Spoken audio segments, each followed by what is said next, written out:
Welcome to another edition of Irish Illustrated Insider. It is Monday, July 14th. I'm Tim O'Malley, joined by Tim Priester of Irish Illustrated and John Bryce of Football Scoop.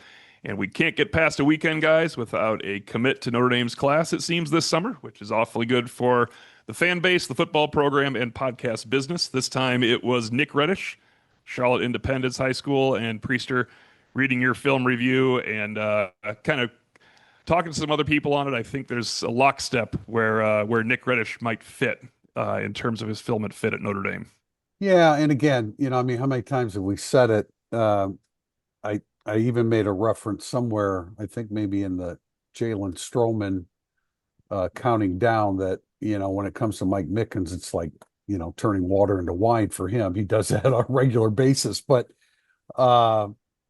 yeah, I mean, if Mike Mickens likes Nick Reddish, I like Nick Reddish too. And I think to answer your question, Tim, I think the position from my perspective is nickel. He's a little bit, nowadays Notre Dame's recruiting bigger corners, and so he's a little bit undersized for corner at 5'11" ish.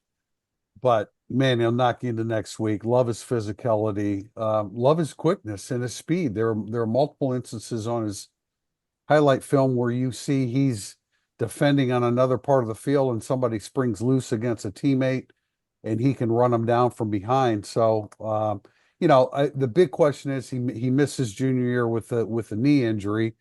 And when you don't have junior film, you feel a little bit, unprepared to make a full evaluation of, but his sophomore film was sensational. And Mike Mickens breaks the tie every time. I think that was a question we asked Marcus Freeman.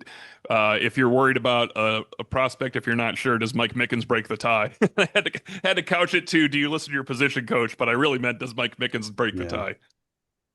JB, Yeah, that's five defensive backs, JB. that's five defensive backs. And the thing I like about Reddish is that he plays at a program that's put a lot of dudes into major college football, into the SEC, ACC. I talked to some South Carolina people this past week. They had really hoped that they were going to be able to get back in it with Reddish, especially with South Carolina generating a lot of buzz for potentially being a breakthrough team this year. But again, the Notre Dame pipeline in Charlotte continues to strengthen. They're playing some of the best high school football in the country over there right now. It's one of those areas that's experienced a huge population boom, which in turn, much like Nashville and some of the other spots across the region, are now generating more high level prospects. And I'm with Priester. This guy looks like a nickel all day long, but also has the physicality to scoot into the box and do some other things for you. I What mean, I I like think about, oh, go ahead, TJ. well, I mean, I like him at safety too. I realize he's a little bit undersized. I was talking about corner, but that's really like Right. his third position, Yeah. to consider here in this. But I like him at safety too. He's just, again, they're recruiting 6'5" guys back there now. And I mean, he's That's having, I mean, fair. that's what Blair, Jadon Yeah, Blair's no, listed you're as right. 6'5", He's and all, he's not only listed at 6'5", he is yeah, actually no, 6'5". yeah, he's legit. You got 6'4" back there with Tellits and et cetera. But yeah, I love McCorner, like him a lot at safety, but I really think that if you had to play McCorner, he's probably capable of doing that too. What I think about, what I like about the nickel theory is, remember when I asked Freeman last year, I'm guessing you're going to get another graduate transfer at that nickel position. It's like kicker and punter. I left out quarterback on purpose. And he kind of poo-pooed the idea, but of course they got a really good one in Devontae Smith, because it matters when a guy is a fourth, fifth year guy that understands defense, college Yeah. defenses. They're safeties usually, so they can play in the box. So interesting if Reddish or Carson Hobbs, the two guys on the roster, give them the opportunity where they don't absolutely have to go get a graduate transfer or a senior transfer. I'm still all for it, though, the senior transfer nickel, because I feel like that rugged player lends a lot to your defense early season. That would be hard for, well, obviously hard for Reddish as a freshman, but would be hard for Hobbs this year as a true sophomore to go into, or maybe next year Hobbs can do it and the following year Reddish can do it. Yeah, I I think. think, Good, John. no, go ahead, on this. Well, Mike Mickens is probably thinking, okay, now I got to develop a nickel here early in his Yeah. career. That's he's so successful in everything that he does. He probably sets that goal for himself to do that as well. Hobbs needs to live up to the bravado that he seems to have on the field, as we've come to find out a little bit. Still like him a lot. Still think that he's a Yep, guy that I do too. that can develop into that. It's just a matter of how quickly, so you can avoid spending a roster spot and a transfer spot with a grad transfer. 20. Yeah, Go ahead, JB. I was just going to say, to your point, To, I think it's Notre Dame is getting this to where they know what they're looking for if they need to go into the portal and get help at the nickel or the safety position, but they're continuing to strengthen their roster up and down to where they really are going into the portal with an a la carte list. They don't have to do wholesale shopping Mhm. in the portal. I think that's really key. And then one other quick point I just wanted to make about Notre Dame adding this commitment and continuing to sit there and with the consensus top four class. And that is when you look at those four classes that dot the 247 rankings, they have a combined 110 commitments right now. We're not even to the middle of July, and those four programs have 110 combined commitments. It once again reinforces what we've talked about several times, but continues to be playing out in front of us, and that is that no more 25 limit is allowing teams to be really aggressive and to stockpile some classes and to go forward from there. And it's all going to be about that roster number. And it's not going to be about you're pulling in 25 every year. It's going to fluctuate based on what your roster needs are. And Notre Dame's in a position where it can have 26 commits right now. And 24/7 has not updated their rankings yet, but I did see on Twitter, so I thought we'd bring it up because it's relevant, I think, for Notre Dame fans. Rivals 300 did, and there were three big moves for Notre Dame. Rodney Dunn, I believe, is in the top five now. Offensive lineman Grayson McKeo was number 13, I believe, and a big jump would be Ebenezer Iwatade in the top 20.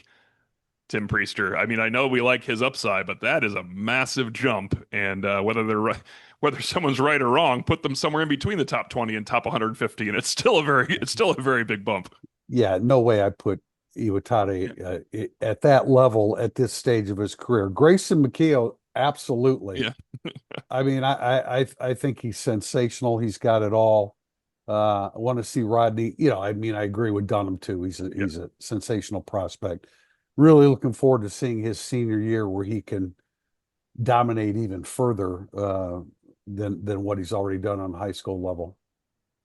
Our Brian Alt came up to interview Jeremiah Love. Love had a camp at Washington High School, young youth football camp, and of course asked him about his Heisman thoughts. And if you guys didn't get a chance to see it, listeners, it's on irishillustrated.com. And as you might imagine, Jeremiah Love's number one stated goal is, of course, a championship, team glory first. And he's offered a few times, look, you need crazy numbers to be a running back to win this thing. I'll have to have better numbers than I had last year. And thankfully, he admitted everybody would like to win the Heisman. I was glad to read that as well because, I mean, he is one of the few running backs that could win it. So it was interesting to see it. But my takeaway was when he was asked about the quarterbacks, Notre Dame's quarterbacks, he said, I'm not in the room. They're both great, but trust is going to be the number one factor. That was my takeaway from a guy like Jeremiah. Even Jeremiah Love knows the number one factor is going to be trust, which means they can both get it done. But the coaching staff's going to have to figure it out because who they trust most. Yeah, JB was there with Brian All too. JB, why don't you chime in on Jeremiah that day? No, I didn't get to attend, Oh, TP. okay, I got you. No, I'm sorry. no. Well, the level of maturity that Jeremiah Love has shown really since a year ago now. I, I When mean, he I said think, shoot all the time, remember that? yeah. But well, that okay, but even that part of his Yeah, game has improved. His verbal game yeah. with the media has improved. But I'm not saying that he was immature, but I mean, suddenly you're thrust into the spotlight, the brightest spotlight of all. You're Notre Dame, you're a offensive star, and you're playing for the national title or working your way to the national title. Great respect for him.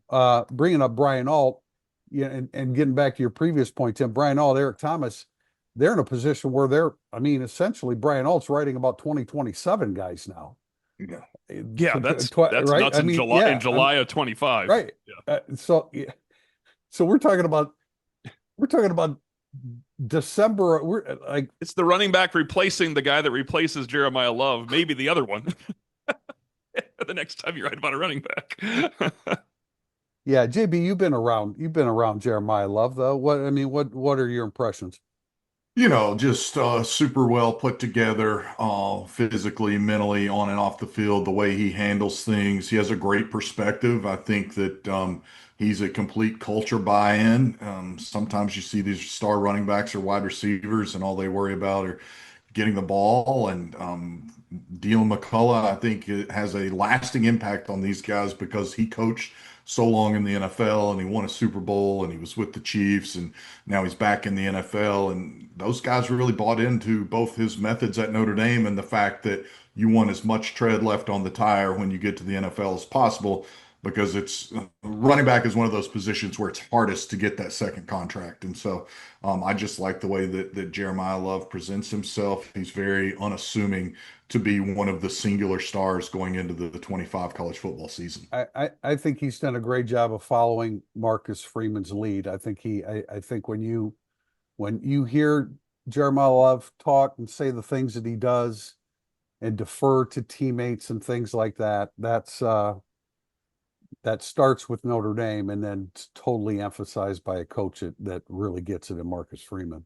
But he even, if you remember, Tim, he even said when he got here, he's like, they told me when I was being recruited, I was splitting time. I asked to split time. Like he knows what this is. But that's how they're recruiting running backs now. I always want to bring this guy up because he's the last one there's been other guys, but this is the last one I remember when he went to the draft and Jack Freeman's going to turn his head when I say the name. Cedric Benson, when the Bears drafted him early, he had 1,100 carries under his belt before he went to the NFL. That's incredible. That's just not something you want to do anymore. And I think it's really smart that they recruit running backs that way. You got to let them know we're saving you, man. For Yeah. Jack doesn't look that happy all of a sudden. So Yeah. you guys can't, people watching us can't see Jack's reaction, but Cedric Benson, 1,100 treads on the tire. The biggest Bear fan on Yeah. here. I've said before, but I want to fully admit I didn't. I mean, obviously Jeremiah Love's high school film, there was a spectacular nature to it, but he didn't want to run between the tackles. And I'm doing a film review like, I can't tell exactly how good of a running back this guy's going to be because I never see him run between the tackles. Well, not only does he embrace that, or not only has he become that, but he has totally embraced it. He is a complete back. I'm very interested to see what Mike Denbrock does with him in the passing game this year. It probably won't result in a Heisman because there's not going to be enough of the peripherals for him to win that. But it really doesn't matter. Can he lead Notre Dame to the playoffs and a run in the playoffs again? Absolutely, along with some other guys. Jeremiah Love is no longer underrated, but 6 players from Tim Priester's most recent weekend article are Priester. I like how you pulled that idea from the message board. That is a true burning up the board moment from, but this is good. 6 off now. Sorry, I should note this. Offensive players underrated for Notre Dame. Priester tabbed Will Pauling, transfer from Wisconsin. Very timely, Kenny Minchey, since Kenny Minchey also popped up over the weekend in our countdown at number 34. Anthony Knapp, Sullivan Absher, Ty Washington, which I want to start with Washington Priester because he's probably the one people know least. And then Aeneas Williams, who everybody will agree with you until the end of this year when then they say he's no longer underrated. Yeah, probably not. Kedron Young, I think a lot of people are saying right now, but Aeneas Williams is established. I mean, he has a role within this team. He came up clutch when he really needed to with Riley Leonard in the Penn State game. By the way, the list of defensive players that are underrated is going to be, like, I haven't broken down completely, but I think it's going to be quite a bit more extensive just because I don't really know why that is necessarily the case. Of course, it's just one person's opinion, but and that's very subjective, underrated, because some people rate underrated people a lot higher. So Yes. it's very subjective. But anyway, I'd love I don't want to talk too much about Pauling. I know we have a question in the second segment, but he's a guy that his junior year when he was healthy, he did some really big things, and he had a more competent quarterback throwing him the football. Ty Washington, I don't know. I mean, I've seen a few highlights of him as a blocker, and he's 6'4", 247. That's what he measured, weighed at when he came in this in June. I think that he has a chance to be a really tenacious, athletic blocker, and then what he can contribute in the passing game. If you put him on the field with Eli Raridan, chances are their defenses aren't going to be paying a whole hell of a lot of attention to Ty Washington. JB, one of the guys on there has been one of your champions for a while in Sullivan Absher, so we'll turn over the offensive line portion of that to you.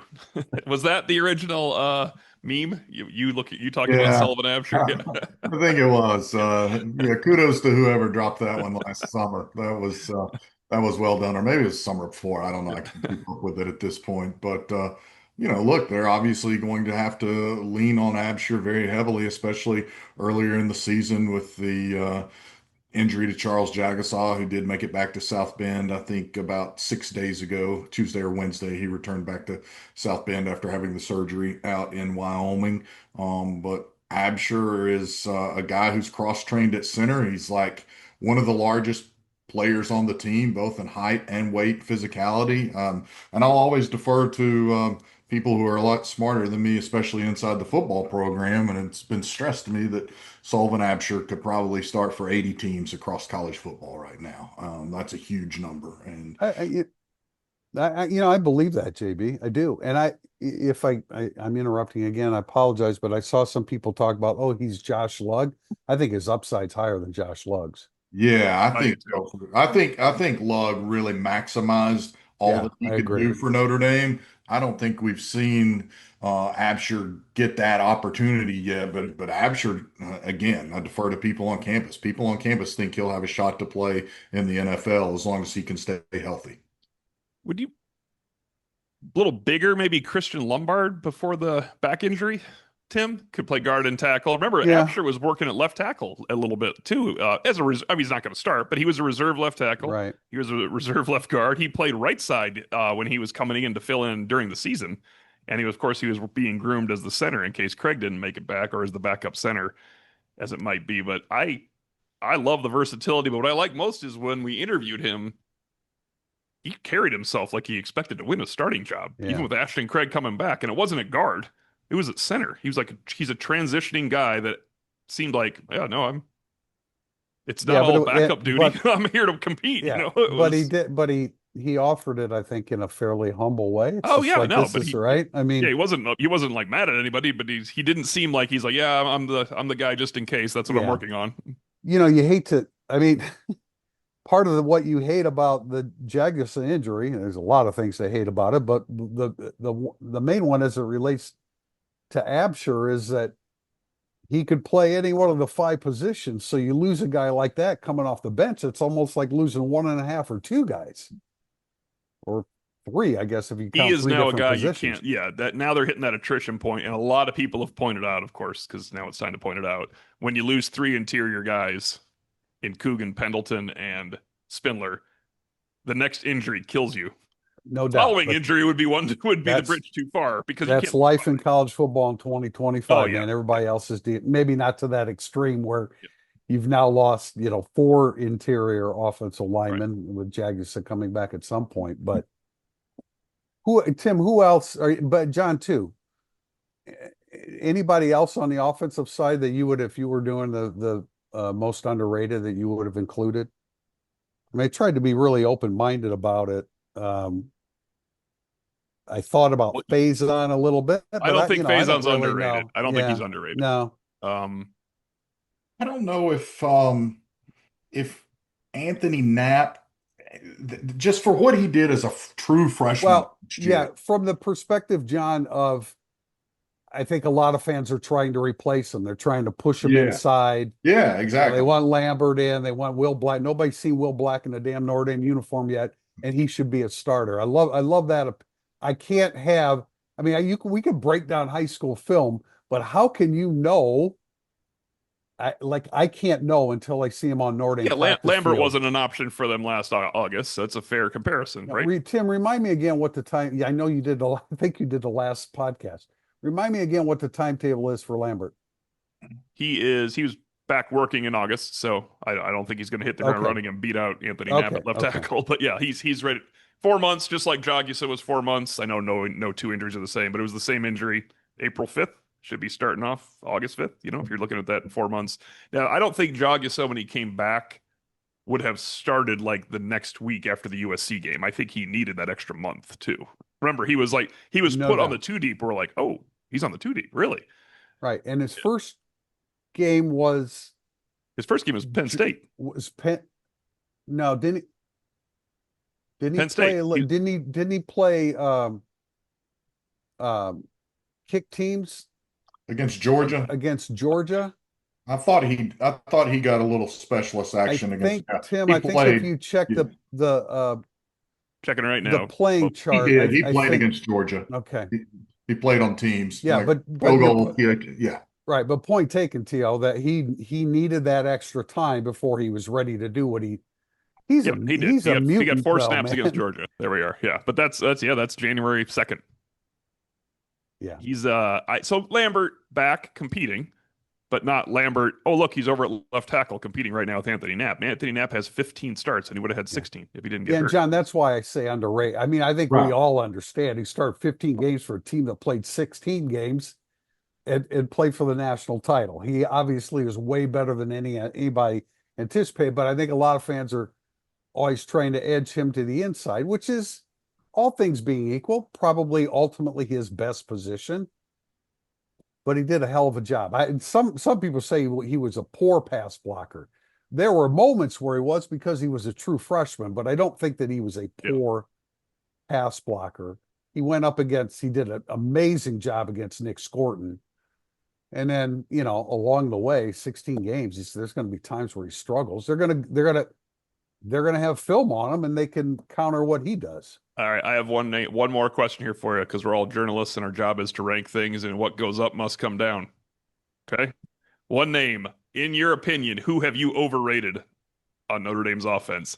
Injuries count because when people are injured, they still have to play. Who might you have overrated on Notre Dame's offense and you got to be proven wrong or proven right, proven wrong, whatever you want to look at it?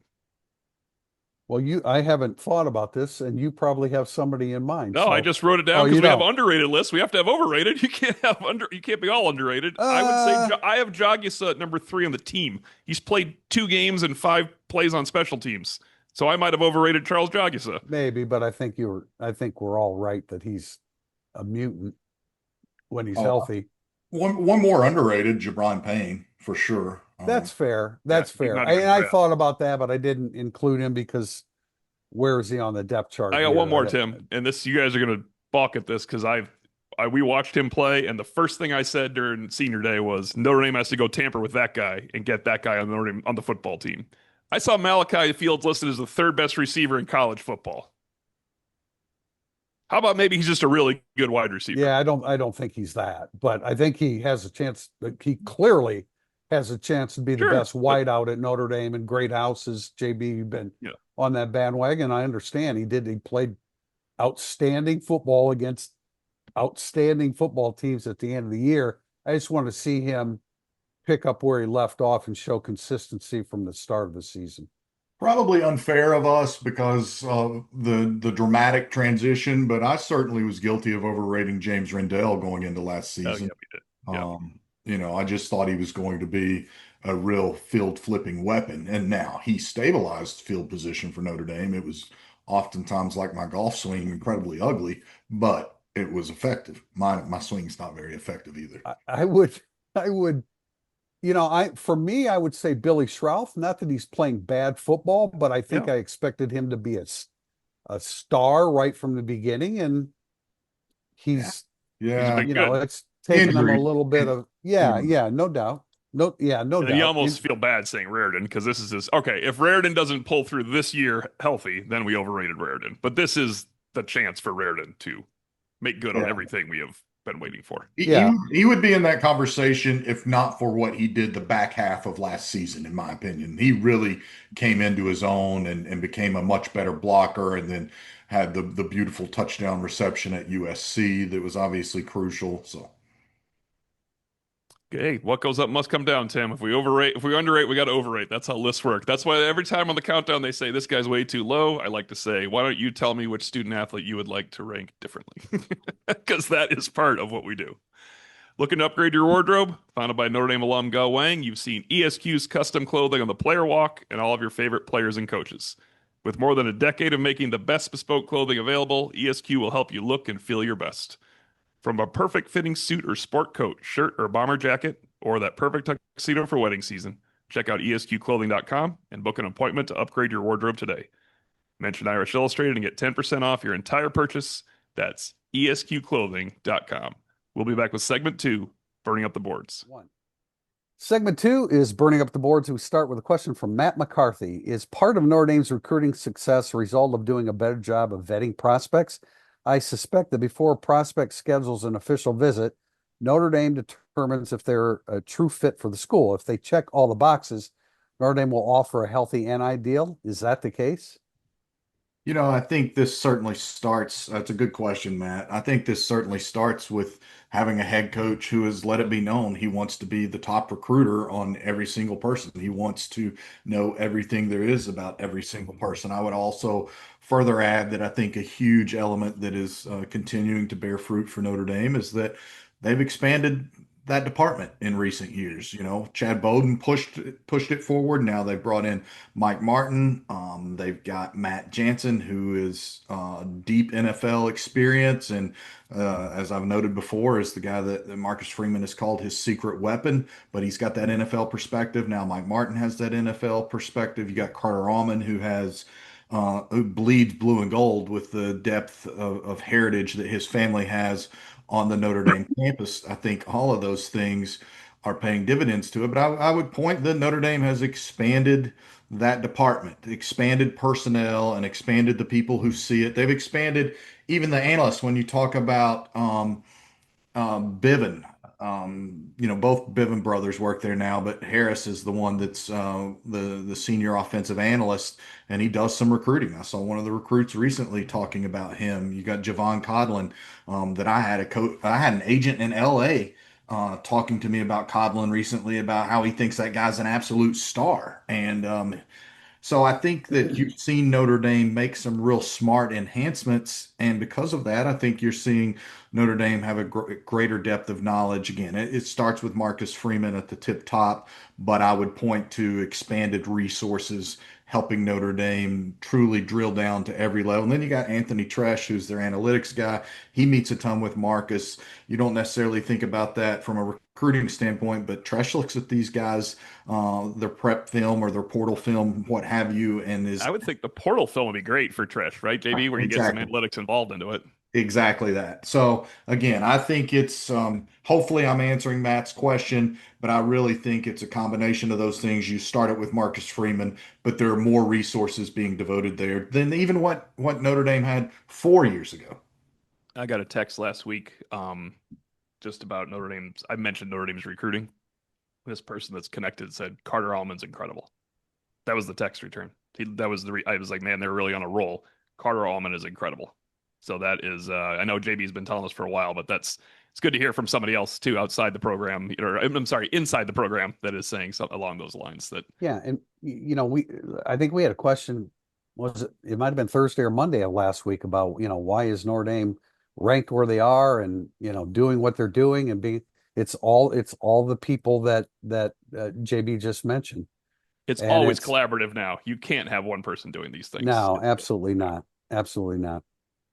From CMU Pens fan, and this is the one we saved from segment 1. What will Will Pauling give the ND offense this year that it did not have last year?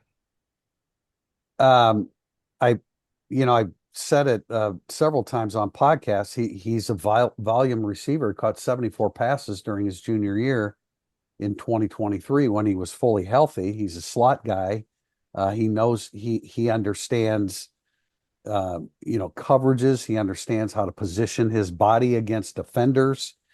The last time okay, so he caught 74 passes. The last time Notre Dame had a receiver that caught that many passes? Yeah, I like the guy a lot. That's why I remember. Yeah, he was a pretty good player. Will Fuller in Yeah. 2014. Now he probably, I just wrote that the other day in the counting down, and he won't catch 74 passes No. because there's just there's too much talent around him with Great House and Malachi Fields in particular. Then you got to get the football to Faison. You got to get it to your tight end Raritan, who's a special athlete. But Will Pauling is your safety valve. He's the guy that when things break down and CJ Carr / Kenny Minchie roll, I bet you'll find that Will Pauling shakes free and is a guy that's available to catch the pass. I ranked Faison ahead of Pauling not because of those things you said, but because Faison is also a special teams playmaker. Otherwise, I would have ranked Pauling ahead of Faison on our list. Faison, if you go back and look at, he was involved in a blocked punt. He was involved in a long gain on a fake handoff kick return. He was involved in the greatest fake punt in college football history. I don't care if it counted or not. He's involved in all these things. I bet he's on the hands team when he's out there because he's tough as nails. Like he just is going to contribute a lot, and I think it helps to have Pauling because we keep saying Faison has to be healthy to be as effective as he can be and be as strong as he can be. You should not worry about starting wide receiver for Notre Dame this year. It's just how many guys they can get in there to play big roles. And yeah, and again, that's where we're beating a dead horse, but we'll talk about the culture that Marcus Freeman has because a guy like Chris Mitchell didn't catch nearly as many balls as he expected to last year at Notre Dame. But Notre Dame played for a national championship because of the collective unity and the esprit de corps, so to speak. And that's going to be required of Malachi Fields and Pauling here moving forward. Chris Mitchell threw a block on Jaden Greathouse's touchdown against Ohio State. That no, if Notre Dame would have won that game, everybody would be saying Chris Mitchell threw one of the biggest blocks of the season, as opposed to forgetting that Chris Mitchell threw one of the biggest blocks of the season that just didn't end up winning the game. Yeah. We have a question from Drewby09. Based on your own observations or feedback you have heard from sources, who are the best athletes at each position based upon combine measurables? I don't know if we've ever heard a specific rating on everybody. We used to always hear about Kaiser. Do you have some? You have some in there, JB? Who was it that Max told us? Was it Max Bolla told us? Was it Bodie Cahoon? It was Bodie Cahoon on measurables. Bodie Cahoon is the all combine team. Malachi Fields is a guy that since he got here is already just generating crazy buzz because I don't know if he's going to go play a number of years in the NFL, but I had somebody tell me he looks like he's already been in the NFL for 3 years. So you got Malachi Fields there. Certainly it was Riley Mills on the last group. I don't know. Carson Hobbs tells us it's him, right? Yeah, Carson Hobbs. Who was it? Somebody was talking about the fastest players on the team, and I can't remember who it was at this moment, but it was a defensive guy racing an offensive guy, and absolutely not backing. It might have been somebody with Jeremiah Love. I can't remember exactly who it was. It was in that conversation though. So that'll be a good one that we'll start to hear more of when camp opens, because that's some of my favorite stuff to do is hear about those guys. Kenny Minchie is a guy you hear about for the arm talent. Like, I mean, his arm talent is really up there. So yeah. So best athlete at quarterback would be Minchie. Best he said he's athlete as fast as Leonard. He said he is as fast. I wrote about Minchie this weekend. He said I am. We'd probably tie. But he hasn't convinced Marcus Freeman of that. No, he has not. Carson Hobbs hasn't convinced me he's as fast as Jeremiah Love either, but he can tell me all he wants. Okay, so best athlete at running back obviously is Jay Love. Best athlete at wide receiver. Fields. And we say athlete. I mean, I think speed first, but that's not necessarily Probably Fields, but I think that there's been a lot of buzz around Micah Gilbert as well for the athleticism and what he can do. So for football speed, I like speed, quickness, power, and then receiver and defensive back includes leaping ability because you have to go up there. Doesn't matter defensive line as much, but I guess it's always an explosive thing if you can jump though, right? And explosiveness comes from leaping ability and broad. That's why they do broad jump and vertical leap for every player. Yeah. It'd be nice if Micah Gilbert was, after the season when I do a most underrated, because they do. I mean, they need a boundary complement to Fields. I want to throw one more name, Raritan. Still, you think? Oh, Well, athlete? Yeah, yeah, I Athletes, would. Yeah, at athleticism. tight end, I would put yes. him there. Yeah. I can't remember who it was, but yeah, one of the guys in spring ball was talking to me about Raritan and just said like the things he does are freakish. I mean, standing still, dunking basketballs and things like that. Like I he is a really special athlete. I'd like to see where Tay Johnson tests as well. Yeah, it's a good point. Faison, a two-sport Yeah, athlete. I mean, it has to. that shuttle So, run's pretty good under Faison, huh? yeah. Yeah. Okay, so best athlete at defensive end. I'm going to default to Bryce Young because I've seen him impale a human being on a kickoff coverage play. So that was fast and strong. I'm going with Bryce Young. He could have killed someone if they kept him on kickoff coverage the whole time. Yep. A healthy Traore probably is in there. Most athletic D tackle. Onye? I would say Onye or Heinisch? Dawson. I hope we see it with Oh, Dawson. Who I said Heinisch maybe. He's very athletic, and he has to be very athletic Smaller. because he's undersized. So I think Donovan Heinisch is in that defensive tackle athleticism conversation for me. linebacker would be difficult to be more athletic than Well, Jalen Sneed we is. were told Cahoon for linebacker. Yeah, we So were told Cahoon. Well, that by was the that linebackers athletic or coach, was that a he's testing. break on the football? No, testing numbers Okay, was He okay. Cahoon. I Yeah. he thought it said was. in the weight room and in the testing Oh, that great. he was a freak. I would contend, uh, since we're not supposed to call him KVA anymore. I would contend King is in that conversation because we saw the bend that he had when they started using him a little bit more off the edge in spring camp. And for a guy his size, 6'3", 6'4", 231, whatever he is now, down from 240 last year, for him to be able to get that low to the ground, keep his balance, and then disrupt the quarterback, that's pretty special athleticism. I got Christian Gray's number changed, and I'm going to get everybody to call it KVA by the end of this football season. Yeah, I was It's going going to to happen. say. I mean, Kingston Viliamoasa is a beautiful name, but when you do podcasts and instant analysis all the time, you've got to Especially resort to instant analysis because it's harder. It is definitely harder. you got to resort to KVA every now and then. Our next question is Irish from A2. Which coaching candidates or hires, either head coach or assistant, have you been dead wrong about in the past? And this is great because it's not just Notre Dame, if you guys can think of it. For example, for Irish from A2, he was convinced Tom Herman would be a home run hire at Texas. I was convinced Tom Crean was going to be a home run hire for Indiana basketball. Me too. Good call. That's a really good one. That's the first name that came to mind. Wow, that's a good one. And I'm not it, I got one for you though. JB's got a greater depth of knowledge of coaches across the country. Yeah.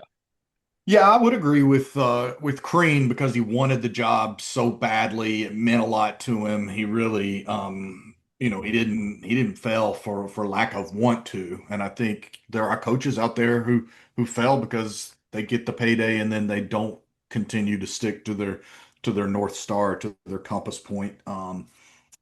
You know, Lane Kiffin, his first time at Tennessee, coming from the NFL, Yeah. was the antithesis of Philip Fulmer and the stodgy old guard. And I'll always believe. Well, he had Ed Orgeron and Frank Wilson on that staff as well, and Monty Kiffin. I'll Jesus. always believe they would have. I'll say the same thing about him that I said about Bruce Pearl very early on in Bruce Pearl's tenure at Tennessee. He's going to win a lot, but the NCAA might make him give it back. And I said that about Bruce Pearl at Tennessee. I will never back off of that. I would have thought Penny Hardaway would have done more at Memphis basketball than what he's done. Alan Wazalewski, the bedrock of sports information at Notre Dame, loves to torment me because I said Jerry Stackhouse was a pathetic hire by Vanderbilt to begin with, and every time they racked up another loss, I tweeted about it, and so that's one of those. You can catch me tweeting about Stackhouse like you can catch me tweeting I, about Snicker. I can think of more guys that I knew weren't going to succeed. I thought Tenuta was going to be great at Notre Dame. Thought John Tenuta would be great at Notre Dame. Like just the hire on the surface before he showed up, I was like, thank God they got that guy to change this defense. I thought he'd be great. And I also thought Frost would be good at Nebraska. And I know well why it did not work. But I thought Frost, the moment Yeah, before he got there and everything I happened, he'd be agree. great. I agree. I wrote him down. I also wrote down, and I knew him from Notre Dame, and he was an excellent defensive line coach and a great dude. I loved him. But when Charlie Strong got the Texas job, I did not think that that was going to work. Um, he's a guy. I mean, I always saw him as a great defensive line coach. I didn't see him as a head coach. And Texas was too high of a mountain for him to climb. I I thought thought, oh, sorry. I'm so sorry. Go ahead, JB. I was going to say, I thought Steve Spurrier would be really good in the NFL. And I remember being excited about that. And I haven't always been a huge NFL fan, and I still don't like NFL remotely as well as college ball. But I thought Spurrier would be much more successful in the NFL than what he was. He didn't stick around for very long. With that, there have been a number of them through the years at Tennessee that were just disastrous hires, and you could see it coming. I thought Buzz Peterson would be a much better basketball hire at Tennessee than he was. But Buzz Peterson will forever be known as one of the Mike, nicest guys you'll ever meet, and Michael Jordan's roommate. Michael Jordan's roommate. Yeah. I have one. I lost my train of thought here, but it's back. I had an blank moment when a certain coach left the 49ers and went to a team that Notre Dame had a long rivalry against. Because when Jim Harbaugh went to Michigan, I literally texted national title in 4 years. It took a little longer, it took longer than that, but yeah, and that you yeah, can. that was I, that was you good. know, I did not. Well, I learned a lot about Tyrone Willingham in 3 years. I mean, I did not expect. I didn't expect Notre Dame to fire him after 3 years. I didn't expect him to have the bad second and third year, but I also thought that he was a guy. He had never been a coordinator, but I thought he was a guy that could correct problems and make bad things happening on offense good things, and he couldn't do that. Um, I always said that Tyrone Willingham was a coach for the right reasons because it was important to him for his players to learn how to, develop from young men into men. And I think that was his greatest contribution to the game. But I didn't expect him to flame out like that. I didn't expect Lincoln Riley to struggle like he has Yeah. in recent years with all the resources that USC has. But now they got Chad, and things could shift a little bit for him. I'll wrap it up real quickly here. I would say, okay, O'Malley, you texted national championship for Michigan within 4 years. It took a little bit longer. It also will forever carry an asterisk. Oh yeah, it will.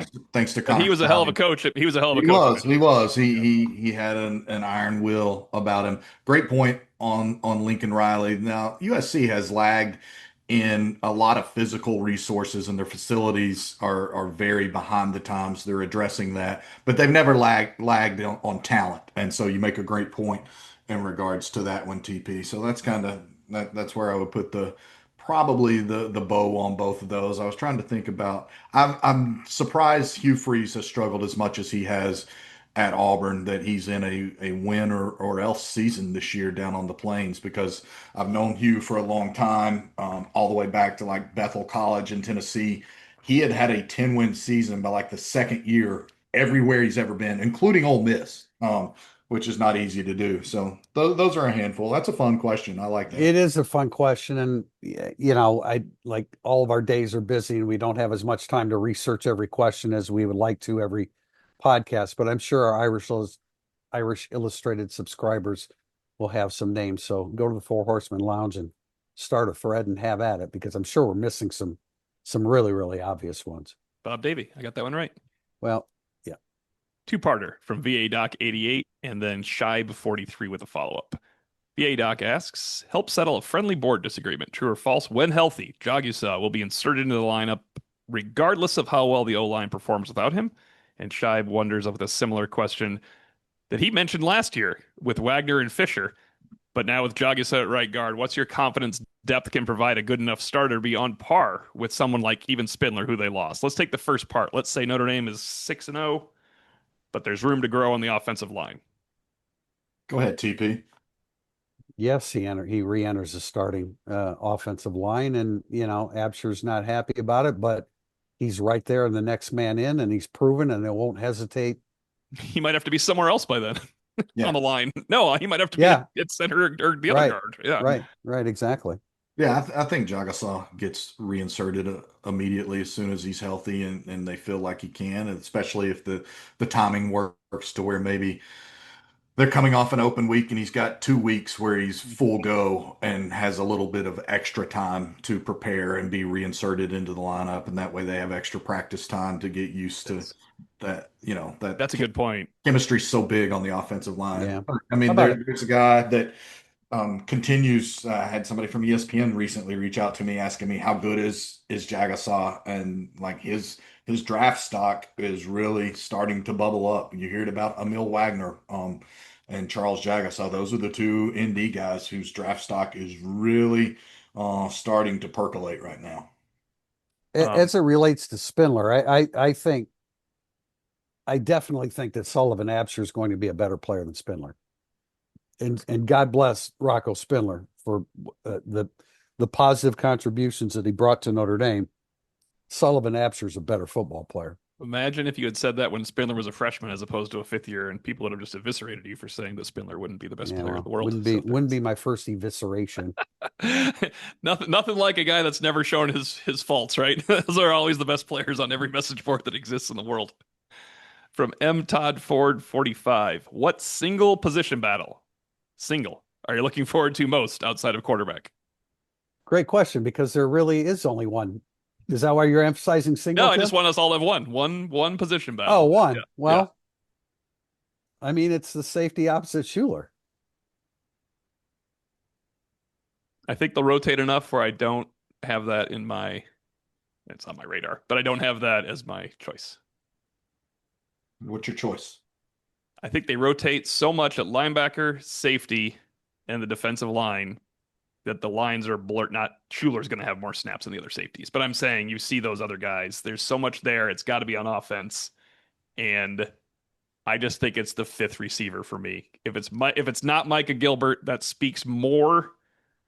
Sounds bad, but things go both ways. This speaks more to Gilbert than Burris being. I ranked Burris ahead of Gilbert. I want to see Gilbert win that job in terms of the health of the Notre Dame wide receiver room.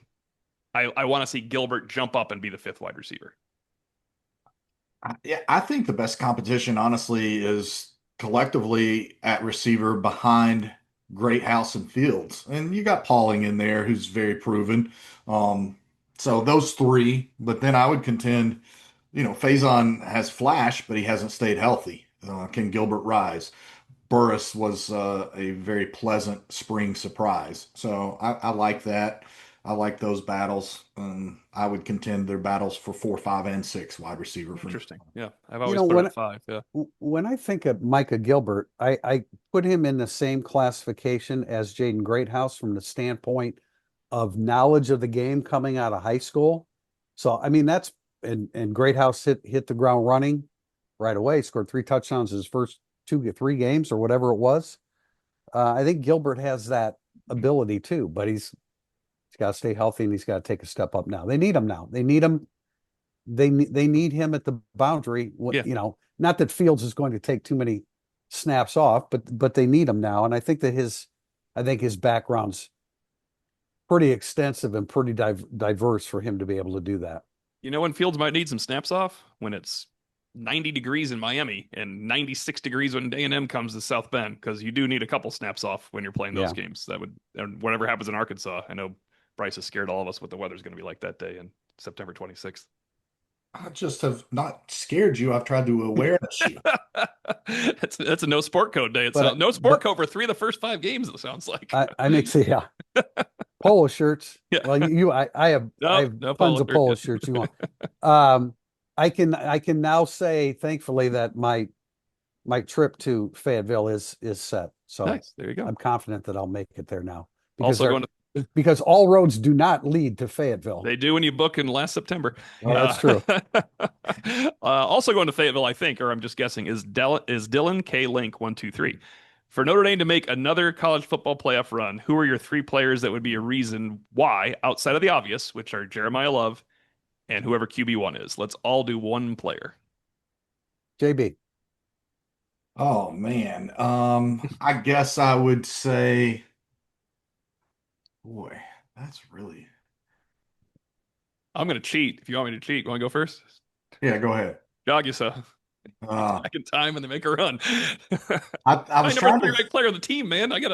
Yeah, I was trying to think if it was just one individual offensive lineman, probably Malachi Fields, because he possesses the tantalizing potential to be what Notre Dame has not had in the throw game since Chase Claypool. I think that's a good point. Okay, we're all saying a name. I'll steer clear of my favorite topic of safety in this podcast, and I'll say Jared Dawson. I want to see.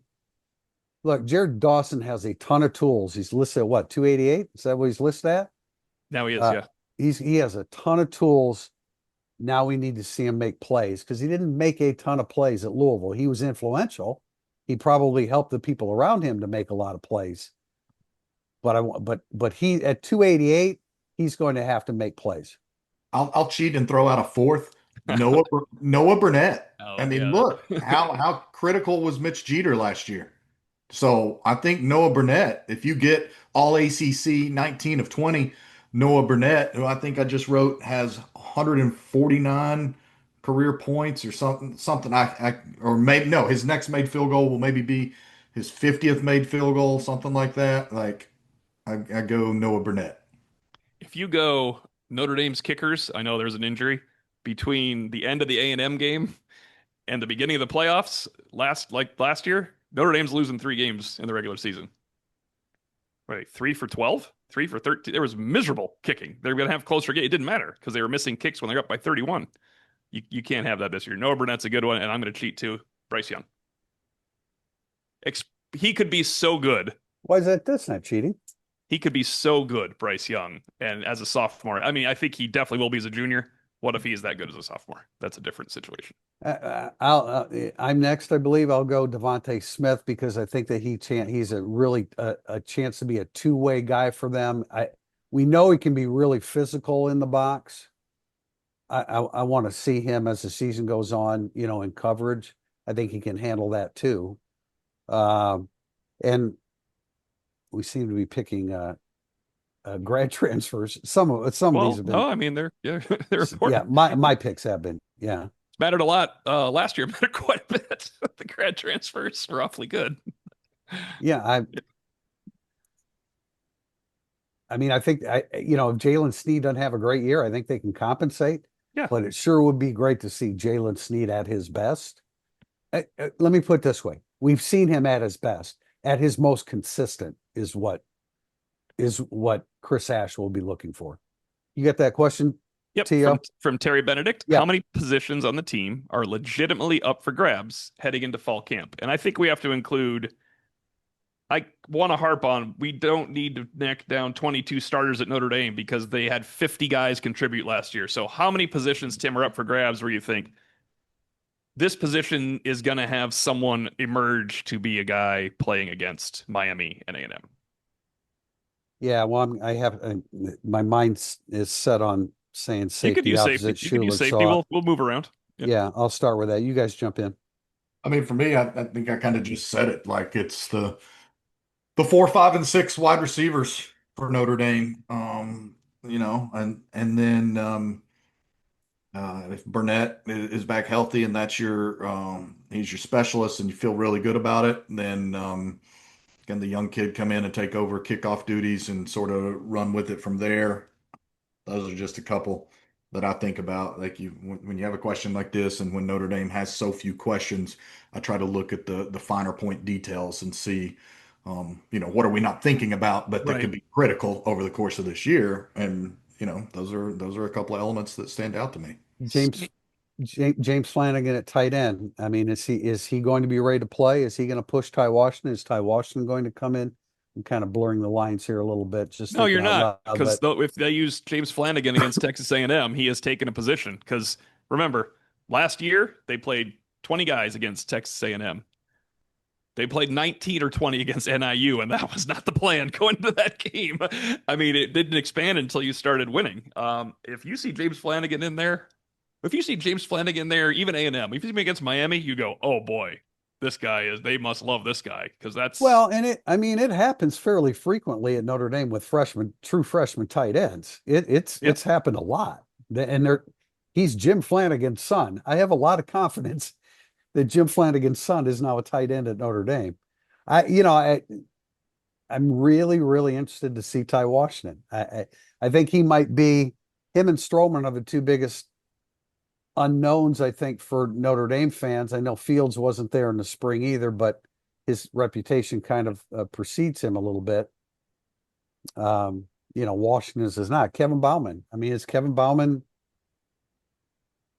can he get back to where he was now that he's been completely healthy? I don't know. I mean, I would probably think more along the lines of Washington and Flanagan. And that it's a damn shame that Cooper Flanagan's hurt because they Oh need yeah. him. That's a well-rounded blocker first, but still a pretty well-rounded football player. I'm going to channel my inner Pete Sampson here and say, will they really rotate 5 defensive interior players? Because you always talk about rotations all of August, and then you look down there and you see Howard Cross on one hamstring playing 58 snaps at Texas A&M. Yeah. And will they really get all 5 in? That would be Onye and Hughes. If they do, bodes well for the season. Who's the odd man out of the six? I had Mukum or Savallano as the odd man out. Okay.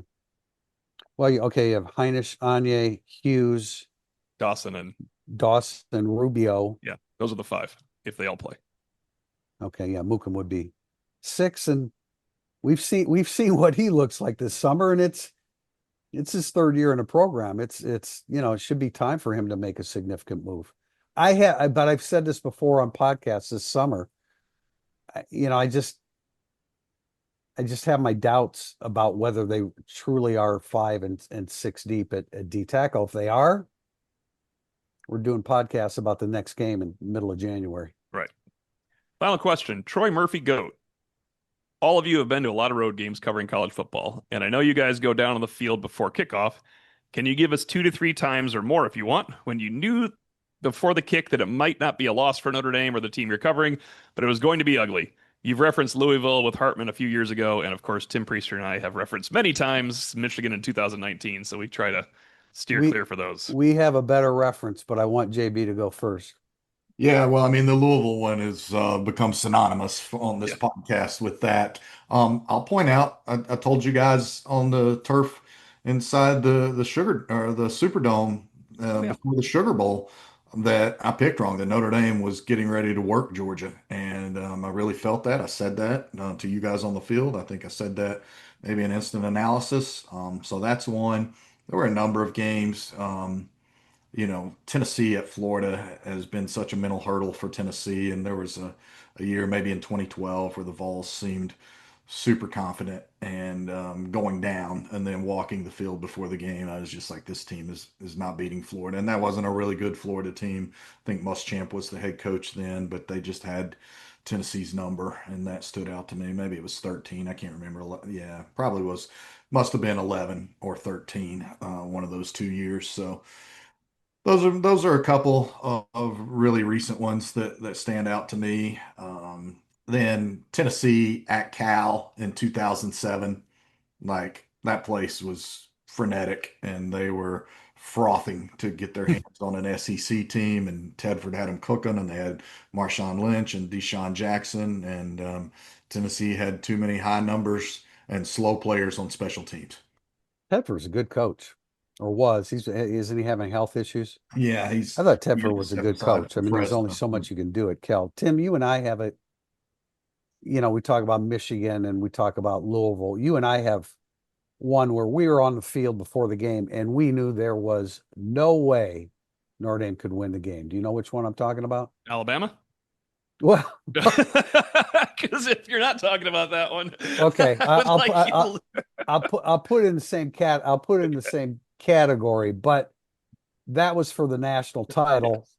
I guess that was 2 days before the game, or it was also 2 days before the game, right? The 2015 season Fiesta Bowl against Ohio State. Notre Dame had so many injuries. Oh God. There was, I mean, and they actually at a certain point they competed. They did. They came back hard to really get in that game. They lost 44-28, I think it was. But there was we knew there was no way Notre Dame could win the game. Because they also lost people right before the game. In Tillery and Redfield was suspended. Tillery was suspended. It all happened. Sheldon Day got hurt. They had lost Sheldon Day. The Sheldon Day injury was absolutely the tipping point. But Redfield, Redfield was out too late. We'll just say it that way. Tillery got tested positive, and Sheldon Day hurt his foot in a 3-day period. And they were already injured. They already lost. That was already the biggest injured year until 2024 was 2015. There was no hope. And John Bryce is going to love this one. I was down there with Matt Freeman, and the late great Bob Elliott, who Tim Priester also loves, comes up to Matt Freeman and goes, "We'll two-gap you. Get out here." It was a fantastic moment. We were so low. No, he was like, "We are so low on players." When a defensive coach tells you we are so low on players while we're standing there watching, he's like, "Yeah, you are low on players. There's no doubt about it." But that was one of my That's favorite incredible. things. Elliot was a true gentleman and obviously had a great sense of humor too. One of my favorite coaches. Did you ever cross paths with him much, JB? Bob Elliott? No, no, very minimally. Well, on that note, do we have any good ones, Tim? Let's let Tim and JB. Is there one where you're down there and you're like, Notre Dame's going to run this team when you thought they maybe wouldn't going into the game? Because that's a more, well, like John's perspective of Georgia when he picks Georgia, but he gets down there, he's like, nope, nope, nope, it's Notre Dame. yeah, you're not giving me prep time, and I'm not good with that. None that blows me away. I do want to mention Randy Hart, the defensive line coach at Notre Dame, that Yes. came from Stanford. That was just an absolute gem of a guy. There's been a lot of guys like that. Yeah, Randy Hart's a great comparison with Bob Elliott. He was wonderful, and that's a guy that although Mike Elston Mike Elston replaced him, and obviously Mike Elston did a fantastic job, but he's a versatile coach, and Randy Hart would have helped the first coaching staff that Brian Kelly put together. There's no doubt about it. On that note, we are done with the July 14th edition of Irish Illustrated Insider. We'll be back on the 17th, Thursday. Some more questions. This is a fun one, guys. We started getting the nitty gritty of camp. Obviously, we don't want to only do that here over the next few weeks because when camp starts up, there's a lot more nitty gritty. But until then, for Tim Priester of Irish Illustrated, John Bryce of Football Scoop, I'm Tim O'Malley. Thanks for watching and listening. Irish Illustrated Insider.